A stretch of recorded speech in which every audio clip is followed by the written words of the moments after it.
Em 1 Reis, 1 Reis 17.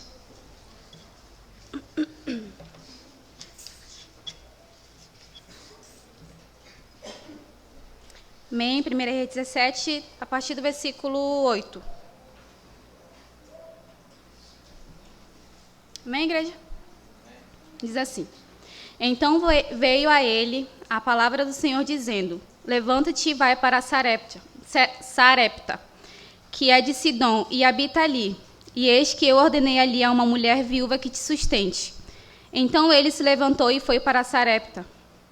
E chegando à porta da cidade, eis que estava ali uma mulher viúva apanhando lenha. Ele a chamou e lhe disse: Traze-me, peço-te numa vasilha um pouco de água que beba. E indo ela a trazê-la, ele a chamou e lhe disse: Traze-me agora também um bocado de pão na tua mão. Porém ela disse: Vive o Senhor teu Deus, que nem um bolo tenho, senão somente um punhado de farinha numa panela e um pouco de azeite numa botija. Vê que apanhei 2 cávacos e vou prepará-lo para mim e para meu filho, para que comamos e depois morramos.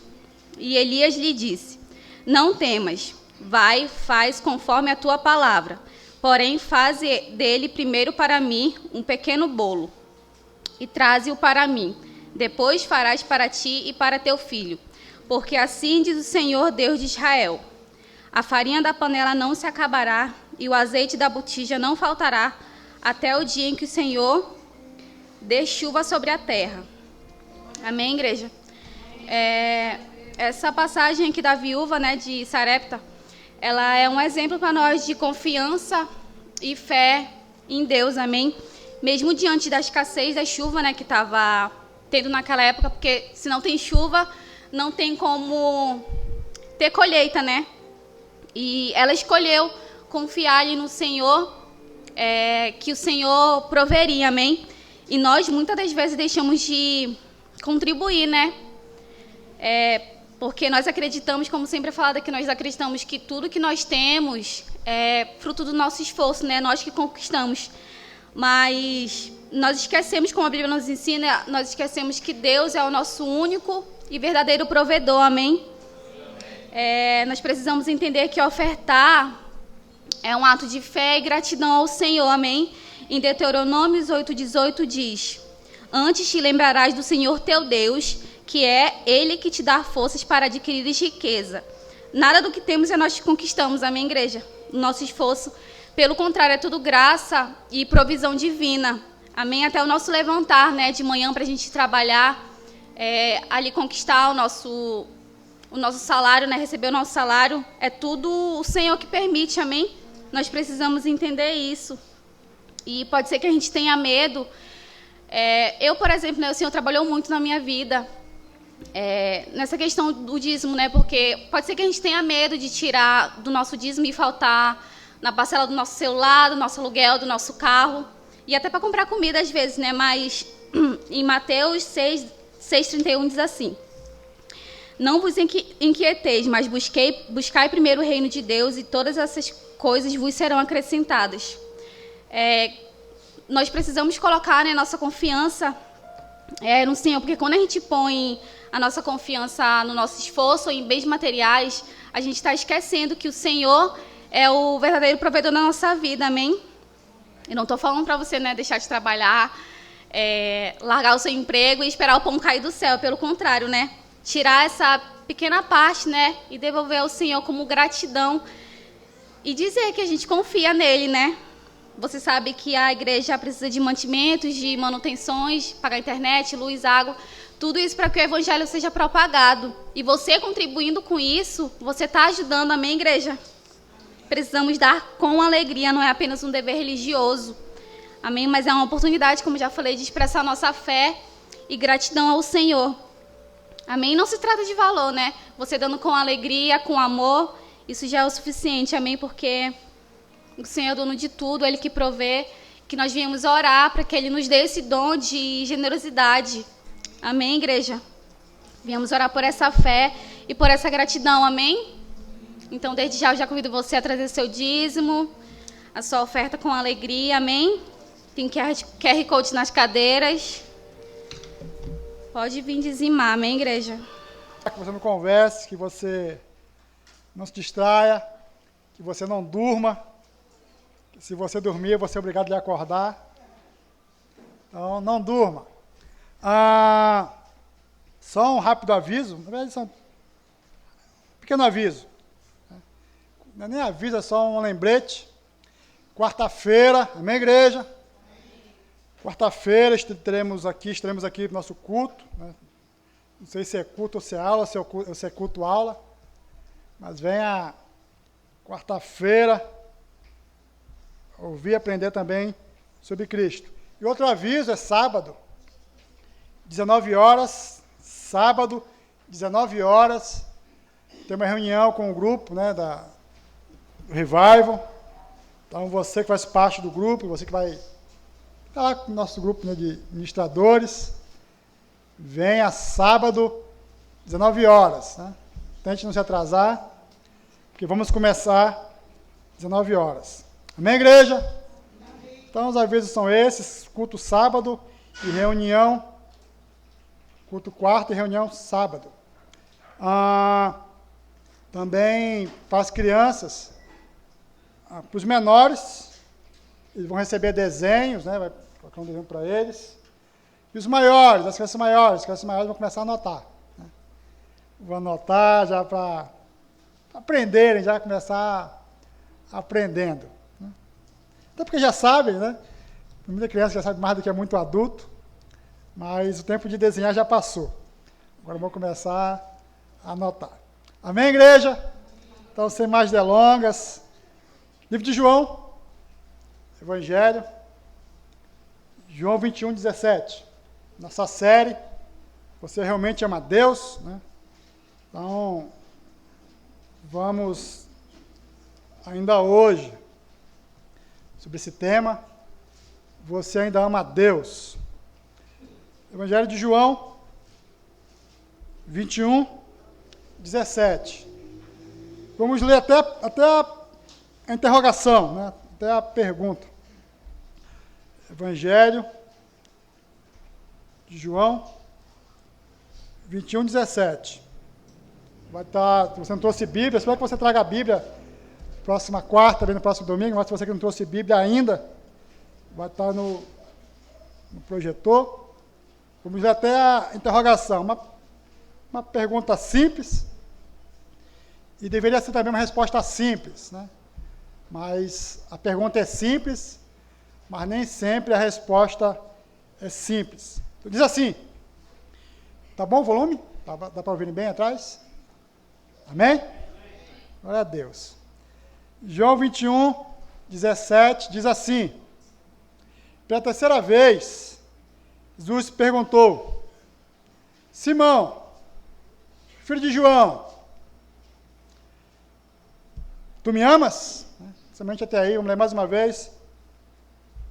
Pela terceira vez, Jesus perguntou, Simão, filho de João, tu me amas? Vai para cá, né? Então, como eu falei, é uma pergunta aparentemente simples. Tu me amas, né? Essa pergunta foi feita por Jesus, o apóstolo Pedro, há 21 séculos atrás. 21 séculos se passaram, desde quando essas palavras foram ditas, e essa pergunta ainda é útil para os nossos dias. Né? Então é necessário nós respondermos essa pergunta. Você, né? Não sei qual é o seu nome, né, de todas as pessoas aqui, mas se eu perguntasse para você, tire Pedro e bote agora você de frente com Jesus, Jesus perguntasse para você, você me ama? Qual seria a tua resposta? Porque a tua resposta, né, vai evidenciar a tua salvação. Na verdade, a tua salvação e a tua santidade vai estar ligado a essa resposta. Vida eterna ou morte eterna? Céu ou inferno? depende de como você vai responder essa simples pergunta. Qual é a pergunta? Você ama a Cristo? Você ama a Cristo? Porque o verdadeiro cristão não é somente um mero homem batizado. O verdadeiro cristão, a verdadeira cristã, não é uma mera mulher batizada, é algo além. O verdadeiro cristão não é alguém que vem para a igreja somente como algo formal, não é somente isso. O verdadeiro cristão, ele vê Cristo como seu único e suficiente Salvador. Por isso, dois acontecimentos bíblicos devem mover a sua vida. Você que é cristão, dois acontecimentos bíblicos devem mover a sua vida. O primeiro acontecimento bíblico que deve mover a sua vida, você já sabe, é a crucificação de Cristo. E o segundo acontecimento bíblico que deve mover toda a sua vida é que um dia você estará diante de Deus e você será julgado. Não basta você simplesmente acreditar que Deus existe. Acreditar que Deus existe nunca foi problema para Adão, mas Adão queria uma satisfação maior.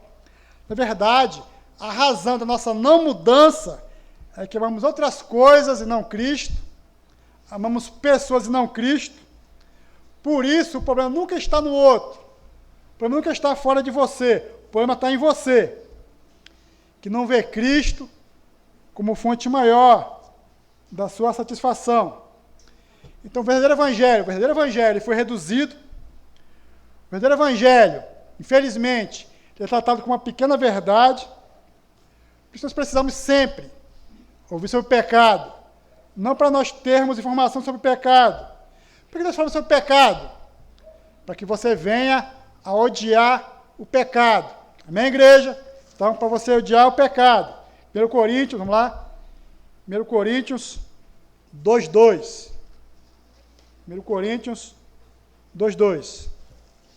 Depois de Romanos, Coríntios 2:2.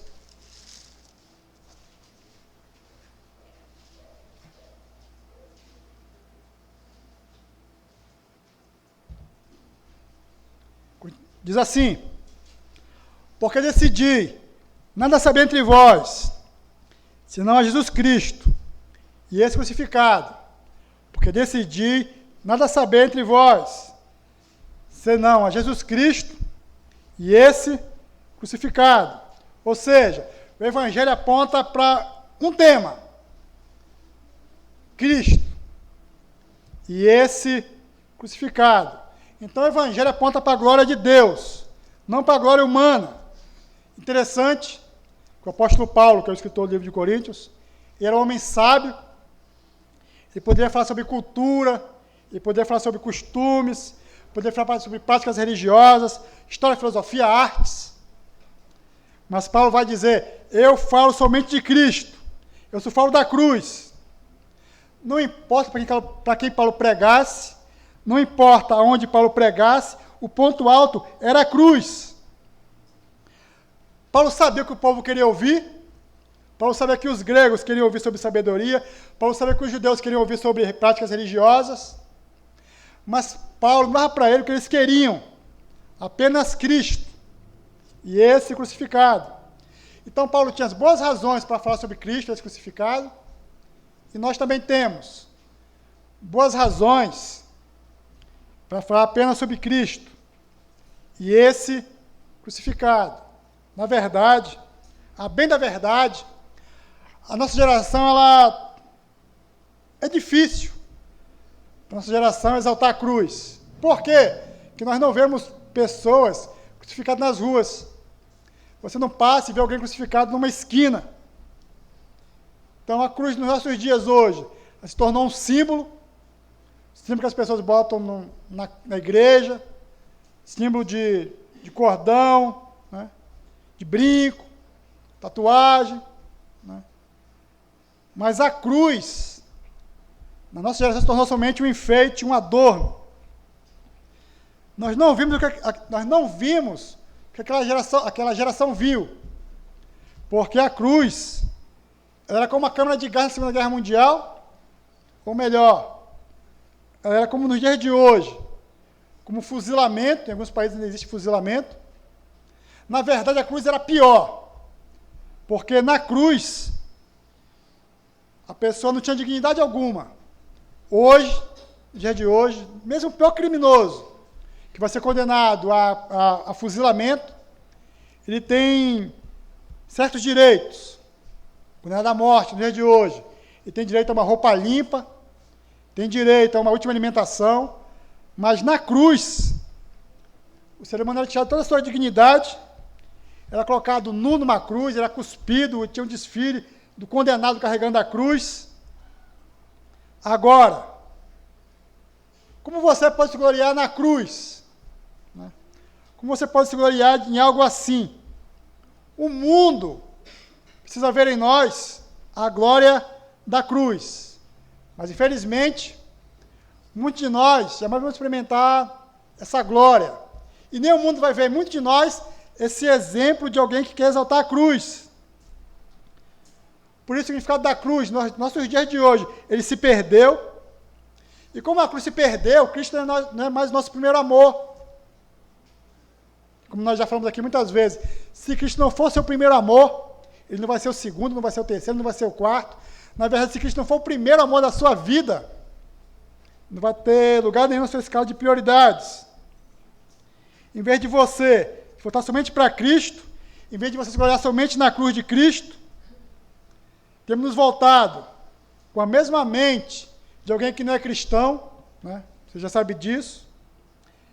Se a gente ser cristão, a pessoa é dirigida por ganhar dinheiro, quando vem à igreja no dia de hoje, o que ele vai achar? Ele vai achar que a igreja é a maneira de ganhar mais dinheiro. Ou seja, a mentalidade dele é a mesma de um não cristão. Ele queria dinheiro antes. E agora que tem Cristo, o que isso é para ele? A maneira de ele ganhar mais dinheiro, com a mesma mentalidade, mesmos desejos. A mentalidade de muitos de nós hoje é a mesma de alguém que não é cristão. Ele queria dinheiro antes, e agora que tem Cristo. Cristo agora para ele é o mordomo, para ele ganhar mais dinheiro. Ou seja, a mentalidade de muitos de nós ainda é inalterada. A pessoa vem para a igreja para ganhar dinheiro, carro, fazenda, né? Moto, casa. O mundo não vai achar isso estranho. O mundo não acha isso um escândalo. O mundo aceita isso. O mundo não vai achar isso uma loucura. Por quê? Porque o mundo ama dinheiro. O mundo vai querer isso que as pessoas da igreja estão buscando. Os crentes da igreja, o que eles buscam? Dinheiro. Do mundo, dinheiro. Diferença nenhuma. Então os crentes, em sua imensa maioria, não querem Jesus. Querem ouvir algo que o leve a ganhar mais dinheiro. Muitos, não poucos, veem Jesus somente como uma fonte de cura. Se tudo o que vocês querem é um casamento feliz, eles dizem que isto é alguém que vai satisfazer você, que isto vai te dar um casamento feliz. E o mundo vai dizer, eu entendo isso aí, eu também quero um casamento feliz. O que o mundo não quer é Cristo. Mas hoje a igreja deseja as mesmas coisas de um mundo. Em outras palavras, Cristo se tornou uma maneira de conquistar aquilo que eles sempre quiseram. Não era convertido, queriam. Convertidos querem a mesma coisa. Se ser convertido, não queriam Cristo. Convertidos não querem Cristo também. Por isso, se Deus fizer aquilo que muitos desejam, ele fica na igreja. Se Deus não fizer, não fica na igreja. Escute. Vem para cá, escute. Não compre um ensino humanizado de autoajuda, de autoestima, como se fosse evangelho. Viva Viva pela teologia que faz de Cristo o centro da sua vida. Mas nossos dias hoje, infelizmente, a grande maioria está casada com o mundanismo. A grande maioria de nós está casada com o mundo. Como as pessoas hoje, os crentes, estão casados com o mundo,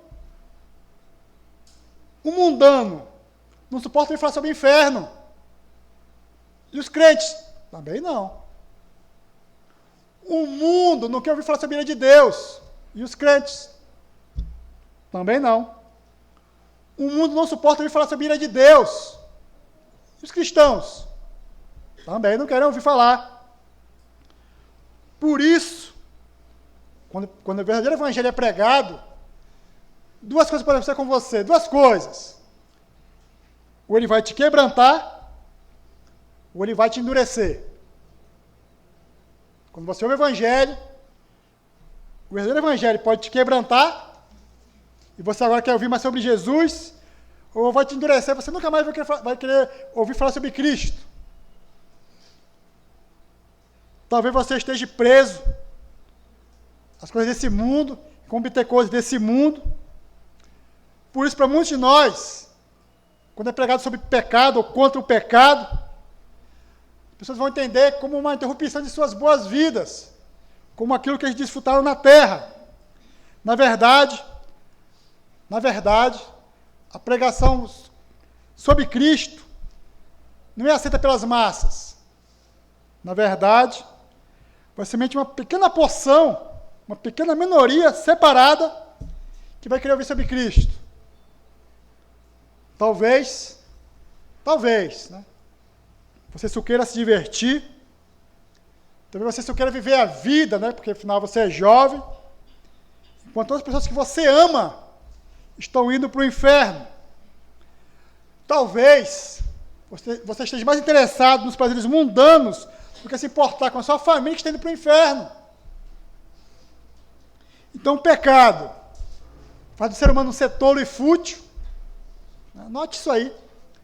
O pecado faz do ser humano ser tolo e fútil. E sendo tolo e fútil, ele vai achar que pode esconder os seus pecados. E como muitos de nós acreditam que pode esconder seus pecados? Pregando. Estou pregando, então ninguém está sabendo. Estou bem com Deus. Estou tocando. Estou na pornografia, no vício, no adultério. Ninguém está sabendo, estou bem com Deus. Estou cantando. Estou na pornografia. Ninguém está sabendo. Estou bem com Deus. Vai para cá. Se você não se arrepende dos seus pecados, não adianta pregar, tocar, cantar, está no culto, não vai adiantar muita coisa, porque nada disso vai te salvar, mas o salvo, que está no ambiente cristão. Amém, igreja? Então alguns vão dizer, né, já falei isso aqui muitas vezes, eu não quero que ninguém me julgue, né, me dizem muito isso. Então, só Deus, né, só Deus para me julgar. Vai para cá. Se você pensa assim, você não tem a mínima ideia do que é ser julgado por Deus. Nos dias de hoje, as pessoas têm mais medo do julgamento das pessoas do que do julgamento de Deus. Você pode estar aqui agora na igreja, sentindo mal, porque as pessoas agora vão estar te julgando. Mas o julgamento de Deus, você não se importa com o julgamento de Deus? Então o ser humano, quando ele se importa apenas com o julgamento das pessoas, e está demonstrando que não entende nada do julgamento de Deus, nada do que é pecado. Então contando, né, que as pessoas não descubram, para não serem julgados, para continuar pecando, sentindo bem, porque só Deus vai me julgar. Não é assim que falam? Como eu falei, sendo tolo e fútil, você vai esquecer que Deus tudo vê, você esquece que Deus esquadrinha a mente e coração, E você esquece também que Deus condena pecadores não arrependidos ao inferno. Nossa geração não gosta de ouvir verdades bíblicas. Na verdade, muitos de nós preferem ser enganados. Mas o que não aceita a sua doença não pode jamais ser curado. Então, se você não aceita que você é pecador, por que Jesus morreu por você então? Romanos 3, 23. Livro de Romanos, antes de Coríntios, Romanos 3, 23. Um tema muito conhecido.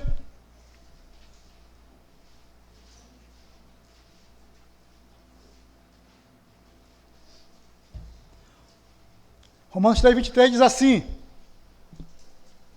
Amém? Pois todos pecaram e carecem da glória de Deus.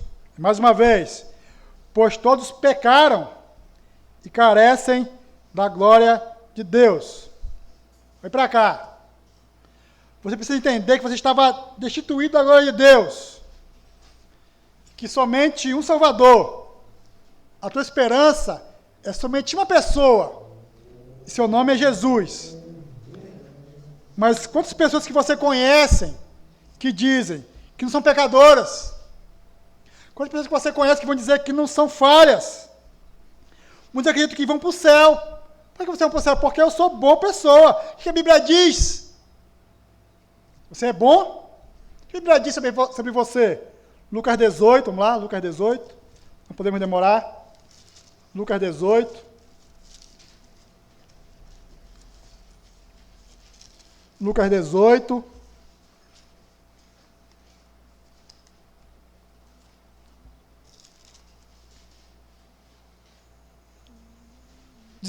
Lucas 18, versículo 19.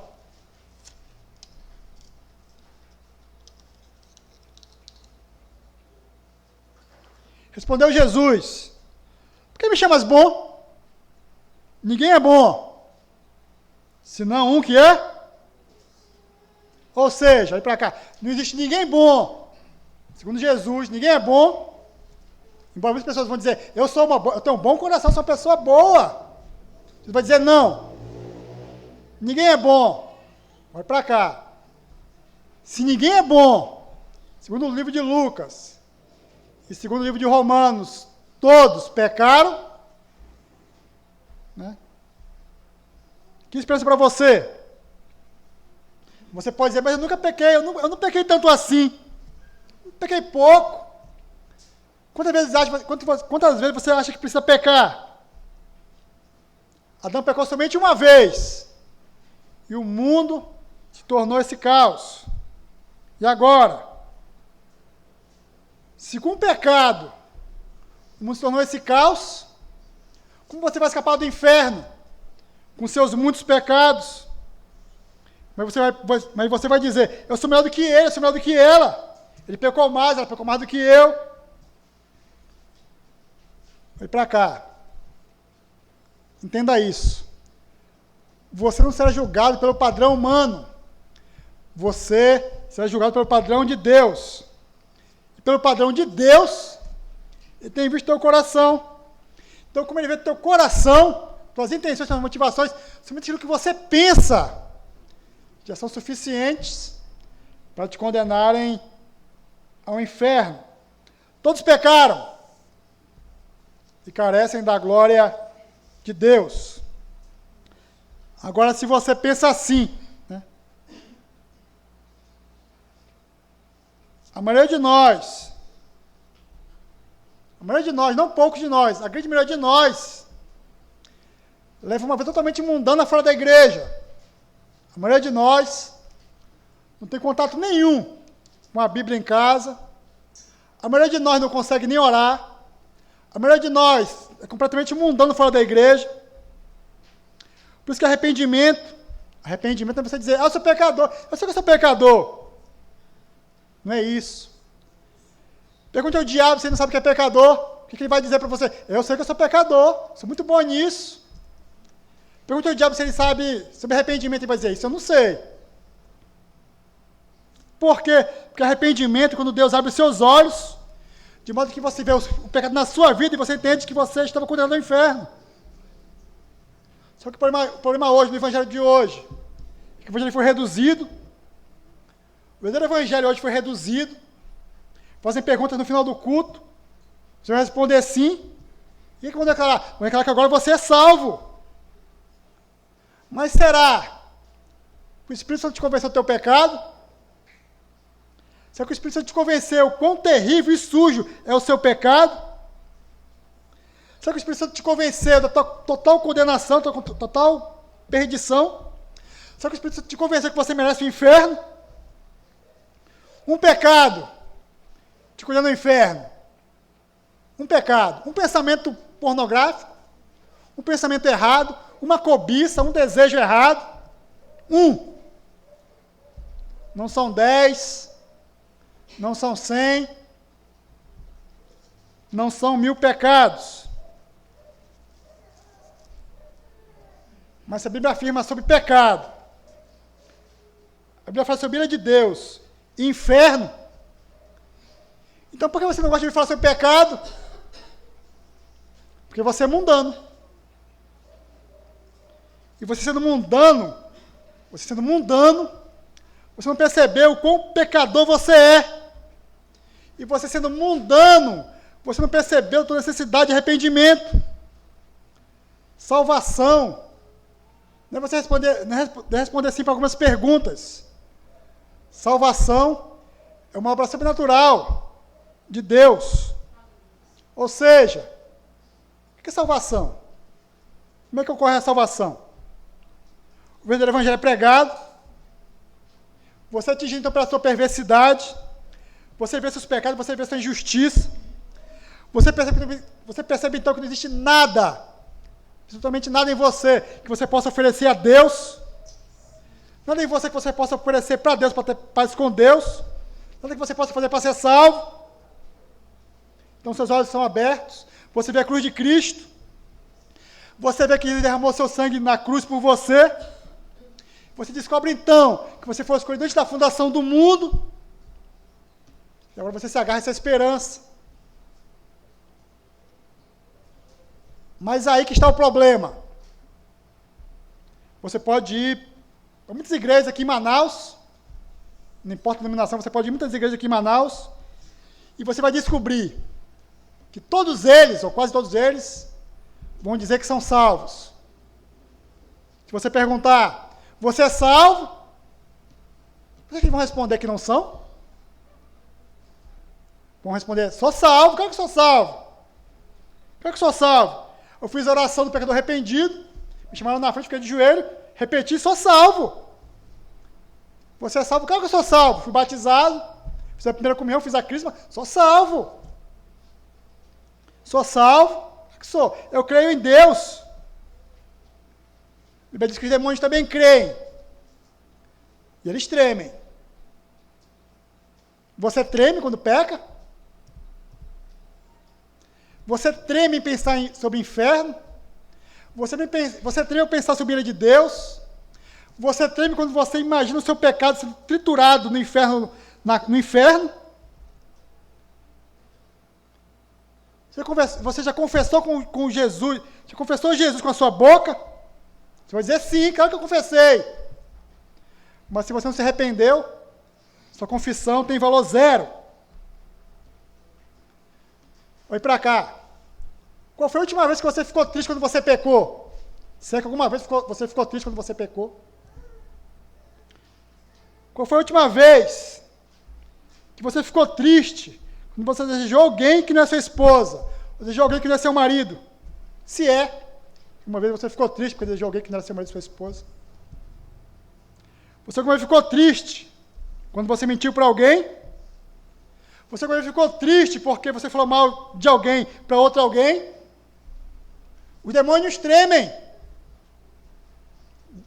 Você boceja. Romanos, vamos lá, Romanos. Romanos 2, versículo 24. Romanos 2, 24.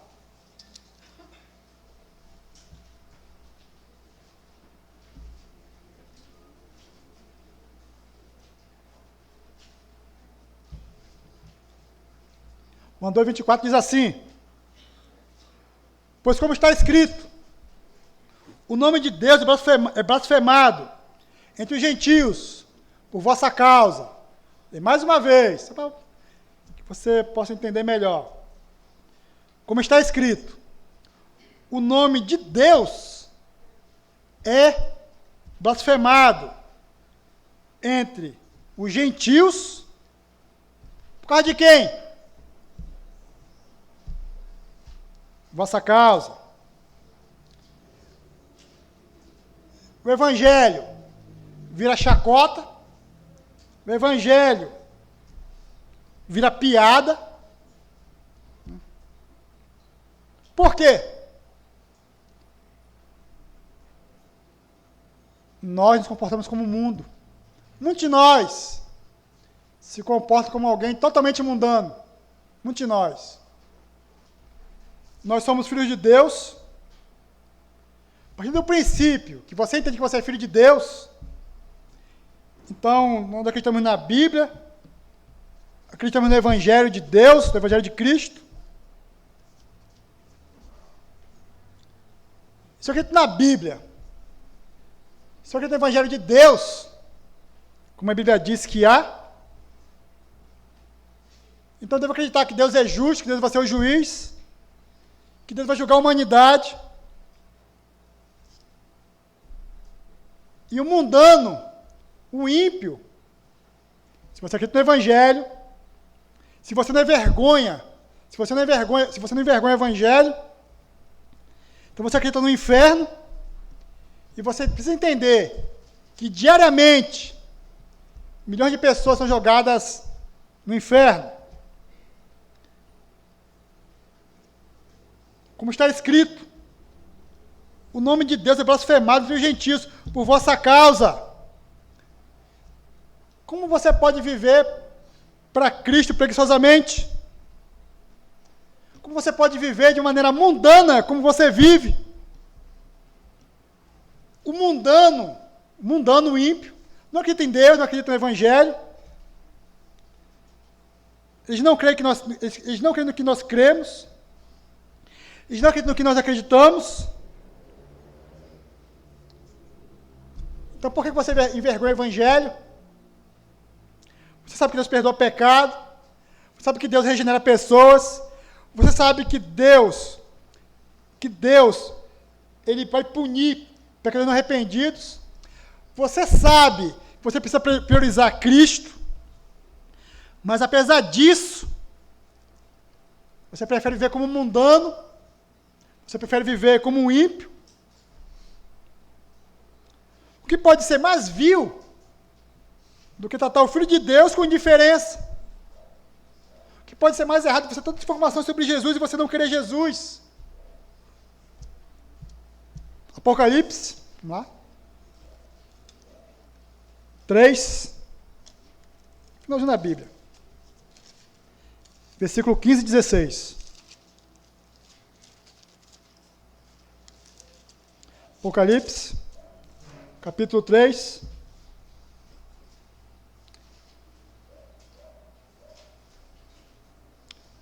Apocalipse, capítulo 3.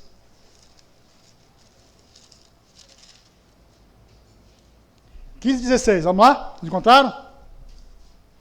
Apocalipse, capítulo 3, versículo 15, diz assim: com essas tuas obras, que nem frio nem quente, quem dera fosse frio ou quente, assim porque és morno, e não és quente nem frio, estou a ponto de vomitar-te da minha boca. Vai para cá. A maior tragédia do ser humano, do cristão, é querer ser mundano. A maior tragédia do ser humano, na verdade, é para cá. A maior tragédia do ser humano é querer ser mundano e cristão ao mesmo tempo. Para esses, cristão e mundano ao mesmo tempo, para esses ele vai dizer o quê? Eu vou vomitar vocês. Para cá. Vocês não poderiam ter falado palavras mais fortes do que essas? Vai para cá. Céu ou inferno? Você acredita nessas duas realidades, céu ou inferno? Vem para cá. Vamos imaginar que no mundo, imaginar, né? Tem você no mundo, somente uma pessoa no mundo, você e mais uma pessoa. Né? Vamos imaginar isso. Essa pessoa tem comida, você não tem comida nenhuma, acabou a comida no mundo. Somente uma pessoa que tem comida e você não tem nada de comida. Né? Você pediria para essa pessoa comida com preguiça que você serve a Deus? Se soubesse que aquela pessoa era única, aquela pessoa, somente você e mais uma pessoa. Aquela pessoa é a única pessoa que podia te dar comida. A única oportunidade da tua vida. Você ia tratá-lo com desprezo, você ia tratá-lo com indiferença. Claro que você não ia, porque você ia querer viver. Mas você faz isso diariamente com Jesus. Só Jesus pode salvar do inferno. E mesmo assim você o despreza. Vem para cá. A ideia que você está longe do céu ou do inferno é uma loucura. Você pode estar nesses dois lugares amanhã. Mas a moda dos nossos dias, você conhece alguém? A moda dos nossos dias hoje é um crente mundano. Cristão e mundano. Na igreja eu sou crente. Fora da igreja, sou mundano. Me comporto como mundo.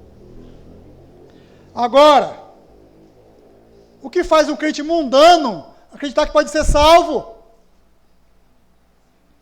Como você, sendo crente e mundano,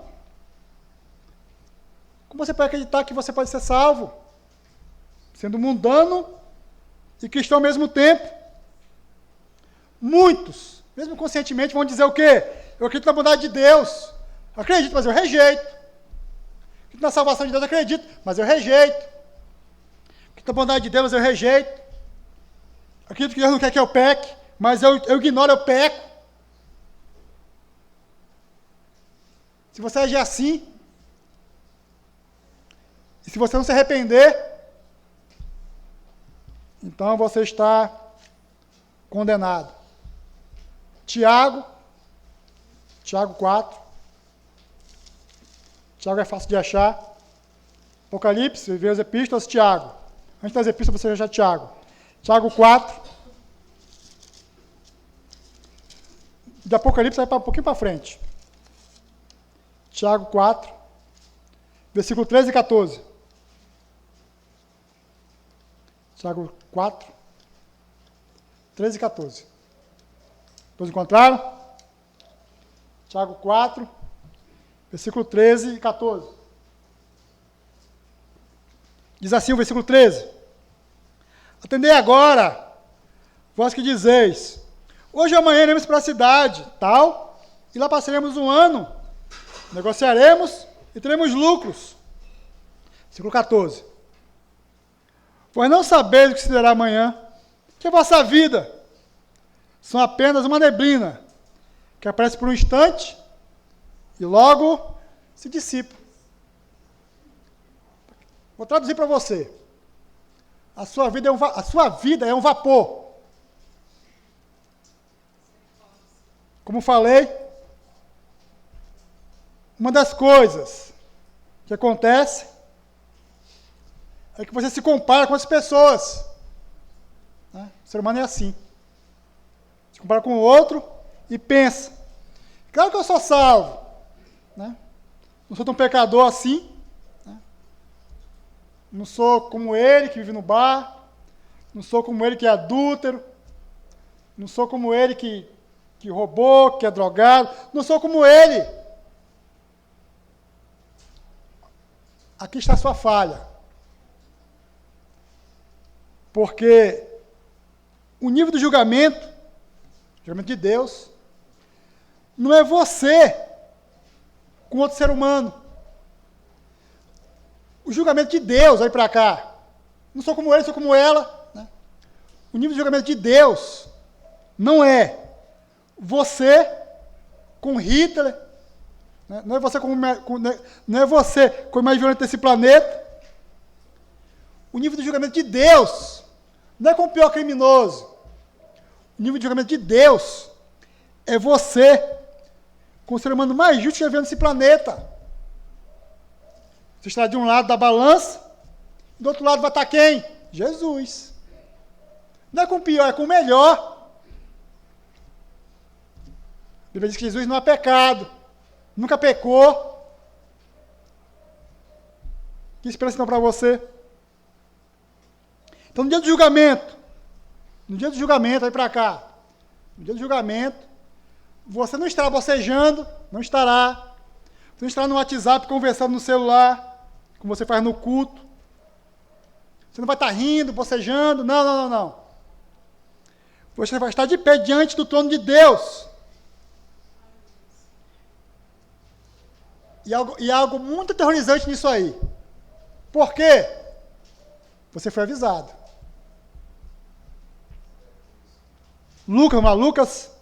Lucas 12, 4 e 5. Lucas 12, versículo 4 e 5. Depois de lermos Lucas 12, vamos já para Apocalipse 20, 13.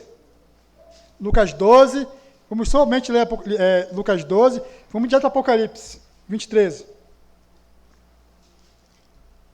Lucas 12, versículo 4 e 5. Amém? Lucas 12, 4 vai dizer assim: digo vós, pois, amigos meus, não temais os que matam o corpo, depois disso, nada podem fazer. Versículo 5. Eu, porém, vos mostrarei a quem deveis temer. Temer aquele que, depois de matar, tem poder para lançar ao inferno. Sim, digo-vos, a esses deveis temer. Apocalipse 20, 13. Vamos ler o 12 e o 13.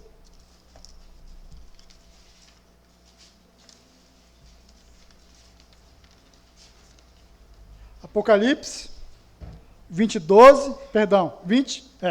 versículo 12 e versículo 13. É para finalizar. Versículo 12 diz assim: 20, 12. Vi também os mortos, vi os grandes, vi os pequenos, postos em pé diante do trono. Então se abriram livros. Ainda outro livro, o livro da vida, foi aberto. E os mortos foram o que, igreja? Julgados segundo o quê? Muito bem. Foram julgados sobre as suas obras, conforme que estava escrito nos livros. Versículo 13. Deu mal aos mortos que nele que estavam, a morte além entregaram os mortos que nele haviam. E foram o quê? Segundo o quê? Deu mal aos mortos que nele estavam, a morte além entregaram os mortos que nele haviam. E foram julgados um por um, segundo as suas obras. Olha para cá. Nas suas obras.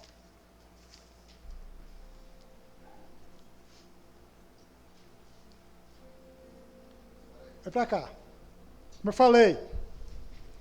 Se você estivesse faminto, como você agiria? Como você buscaria? Deus julgará todos nós.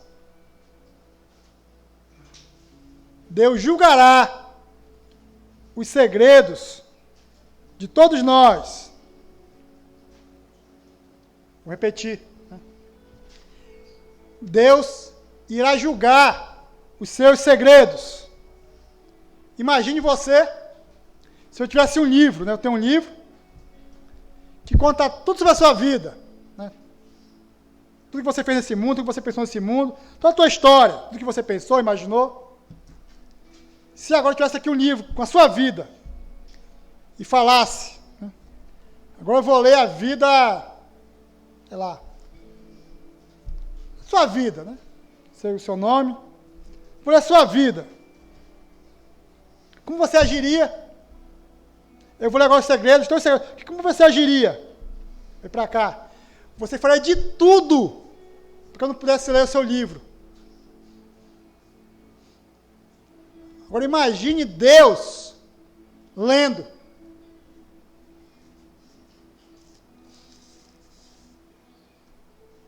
Versículo 12.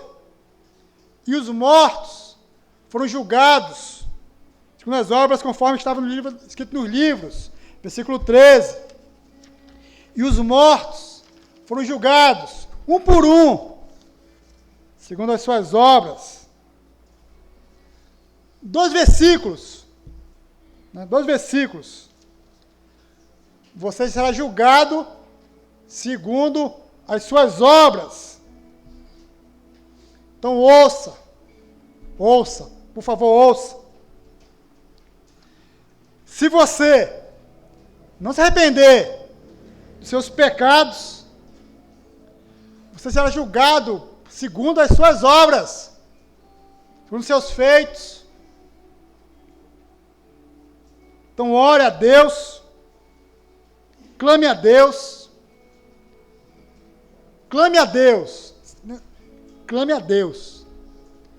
para que Ele te conceda o arrependimento, para que você possa ver o quão vil, o quão terrível é o seu pecado. Não importa quem não sabe, não importa quem não viu, Deus vê. Ele irá te julgar. Que segurança você tem? Que segurança você tem que você não vai ser julgado? Ou melhor, se você não crê em Cristo, que segurança você tem que você vai para o céu? Então ore, clame a Deus e se arrependa. Se arrependa dos seus muitos pecados. Glória a Deus. Aleluia.